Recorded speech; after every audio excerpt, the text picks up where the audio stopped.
رسول الله صلی الله علیه وسلم فرمای هر څوک چې مسلمان ته 2 واره قرض ورکي دا داسې څه لکه دغه روپۍ چې د خیرات کړي. مثلا یو مسلمان ته 10,000 روپۍ په قرض ورکړي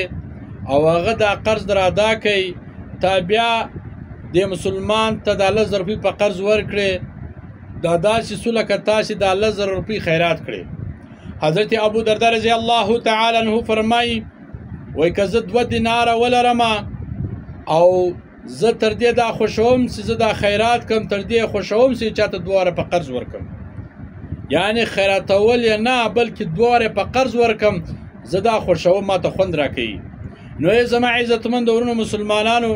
نو یو تر بله قرض حسنه سره ورکوي دا ډېر ثواب لري، په دې کې وسیله رحمي هم راځي او ثوابونه هم ډېر لري. نو باید موږ او تاسې یو تر بله قرض حسنه سره ورکوو. یو څوک محتاج لاس یې بندي نو هغه دپاره باید موږ تاسې قرض حسنه ورکو،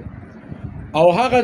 چاته چې څوک قرض ورکي او بیا دی نه ادا کوي نو دغه کس ګناهګاره ده او د دغه په وجه باندې بیا هغه مسلمان بل چاته قرض نه ورکوي، ولې ځکه دغه دی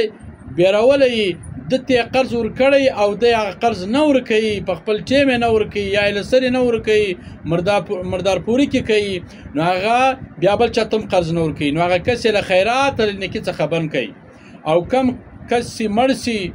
او د چا پور ورباندې قرض یې ورباندې او دی بغیر د قرض د ادا کولو